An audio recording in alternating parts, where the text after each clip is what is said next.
नमस्कार दोस्तों, आज हम आपके लिए भागवत गीता से कुछ ऐसी बातें लेकर आए हैं जिसे जानना और उससे ज़्यादा समझना जरूरी है, क्योंकि हम जानते हैं बहुत कुछ पर उसे कभी गौर नहीं करते। तो चलिए शुरू करते हैं। आज का ये वीडियो श्री कृष्ण के नाम के साथ श्री कृष्ण भगवत गीता में कहते हैं कि कोई भी काम अच्छा या बुरा सिर्फ उस काम को करने के पीछे इरादे से निश्चित होता है। कोई भी काम अच्छा हो या बुरा वो केवल एक वजह से बनता है, और वो है उस काम को करने के पीछे आपका इरादा कैसा है। आप उस काम को करना क्यों चाहते हो? क्या आप उस काम को इसलिए कर रहे हैं जिससे आपका कोई स्वार्थ पूरा हो, या आप इसलिए कर रहे हैं कि किसी का भला हो जाए? काम भले ही एक हो, लेकिन उसका नतीजा एक ही बात पर निर्भर करता है कि आपका उद्देश्य सही है या बुरा।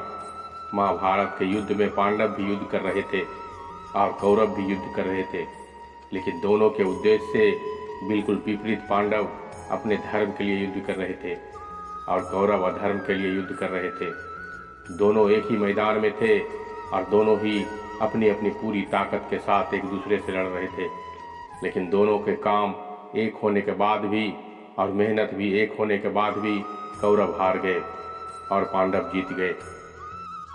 इसके पीछे का एक ही कारण था, और वो है उनके काम को करने के पीछे का इरादा। एक का इरादा सही और एक का इरादा गलत था। भगवत गीता में श्री कृष्ण कहते हैं, इंसानियत के सिवा इस दुनिया में कुछ भी नहीं रहता है।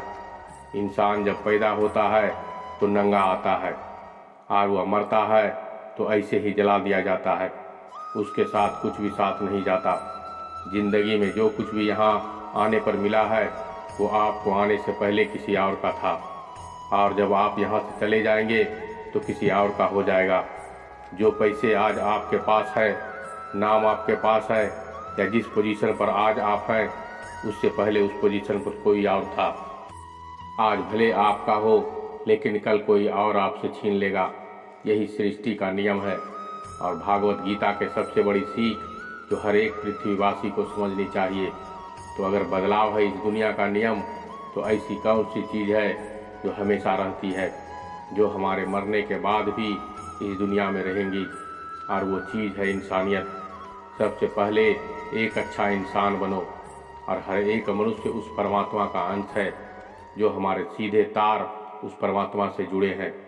जो हमारी आत्मा कभी गलत नहीं हो सकती है, पर हम शरीर की सुखों में गलत कर्मों को करने में लग जाते हैं, पर उसका नतीजा भी गलत होता है। आज हमारे पास जो भी है, चाहे हमारा प्यार हो या रिश्ता, पैसा या नाम, एक दिन हमसे छीन जाएगा, दूर चला जाएगा। यही सृष्टि का नियम है। जो कल किसी और का था तो आज आपका है, लेकिन जो आज आपका है वो आने वाले दिनों के बाद किसी और का हो जाएगा।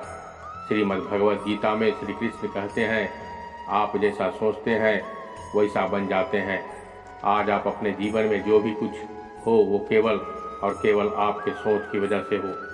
आज कोई भी इंसान अगर किसी लेवल पर है, चाहे वो लेवल ऊपर हो या नीचे, वह सिर्फ उस इंसान की सोच की वजह से है। अगर एक भिखारी भी अमीर बनना चाहे तो बन सकता है। दुनिया में कोई ऐसी ताकत नहीं है जो उसे अमीर बनने से कोई रोक सके। श्री कृष्ण कहते हैं, सच्चाई और अच्छाई को कभी हराया नहीं जा सकता और न कभी छुपाया जा सकता है। इसलिए सच कहने और अच्छे कामों को करने से कभी मत डरिए। सच्चाई और सूरज को ज़्यादा देर तक छुपाया नहीं जा सकता है। एक वक्त आने पर इनको दुनिया के सामने आना ही पड़ता है। आप उनको सामने आने से नहीं रोक सकते हैं। इसलिए अगर आज आप ऐसा कोई काम कर रहे हैं जो गलत है और जिसमें झूठ है, तो आपको उस काम को तत्काल ही छोड़ देना है, क्योंकि किसी न किसी दिन आपकी सच्चाई इस दुनिया के सामने जरूर आएगी। हम सब अपने जीवन में बहुत सारे झूठ बोलते हैं, किसी के आरोप से बचने के लिए या फिर अपना फायदा देखने के लिए। भगवत गीता में यह कहा गया है, अगर आप ऐसा कोई सच बोलते हैं जिससे किसी मासूम के साथ अन्याय हो, तो वह बोला गया सच अच्छा नहीं होता है। और अगर आप ऐसा सत्य बोलते हो जिससे किसी का भला होता है पर किसी का नुकसान भी नहीं होता है, तो बोला गया वो सत्य भी बुरा नहीं होता। इसमें महत्वपूर्ण बात यह है कि किसी के साथ अन्याय नहीं होना चाहिए। इस सत्य सत्य और असत्य सत्य को समझना बहुत ही बारीकी का काम है। इसलिए अपने विवेक से 2 बार सोचने के बाद ही निर्णय लें कि आपको क्या बोलना चाहिए और क्या नहीं। भगवत गीता में श्री कृष्ण कहते हैं, हमें सिर्फ कर्म करने का अधिकार है, फल के बारे में ना सोचें। आपको काम करने की तो छूट है, लेकिन अपने आप को उस काम में होने वाली जीत और हार में खुद को बांध करके नहीं रखना चाहिए। ये एकमात्र ऐसी चीज़ है जो अगर इंसान समझ ले तो उसका 100% दुख समाप्त हो सकता है और वो बिना किसी परेशानी के मेहनत कर सकते हैं। ऐसी कोई मंजिल नहीं रह जाएगी इस दुनिया में जिसे वो हासिल ना कर सके। और सबसे शानदार बात तो ये होगी, सब कुछ प्राप्त करने के बाद उसे कभी घमंड नहीं होगा। आपको कभी भी किसी काम को करने का उद्देश्य यह नहीं होना चाहिए कि अगर आप इस काम को मैं कर लूँगा तो मुझे यह फल प्राप्त हो जाएगा। अक्सर होता ये है कि हम मेहनत तो बहुत कर लेते हैं, लेकिन उस मेहनत से ज़्यादा हमारे मन में चिंता होती है, इच्छा होती है। हर वक्त ये सोचते हैं कि मैं इतना मेहनत तो कर रहा हूँ, मुझे सफलता क्यों नहीं मिलेगी, मुझे तो सफलता मिलनी ही चाहिए। हमारी भाषाएं बढ़ जाती है, जितनी हमारी मेहनत होनी चाहिए। लेकिन अगर सफल नहीं हो पाते तो आपको एक बात ज़रूर याद रखनी चाहिए कि अगर आप इस काम में सफल नहीं हुए तो कोई और इंसान को इस काम में ज़रूर सफल हुआ होगा, क्योंकि इसमें आपसे ज़्यादा मेहनत की होगी। लेकिन वो सफलता उसको ना मिलकर आपको मिल जाती है तो उसके साथ में कहीं ना कहीं अन्याय हो जाता है, क्योंकि उसने आपसे ज़्यादा मेहनत की और उसे कर्म भी आपसे ज़्यादा संघर्ष कर रहे हैं। जिस दिन आपका कर्म ज़्यादा संघर्षशील बन जाएगा उस दिन सफलता आपकी हो जाएगी। श्री कृष्ण कहते हैं, माफ़ करना महान व्यक्ति की निशानी है।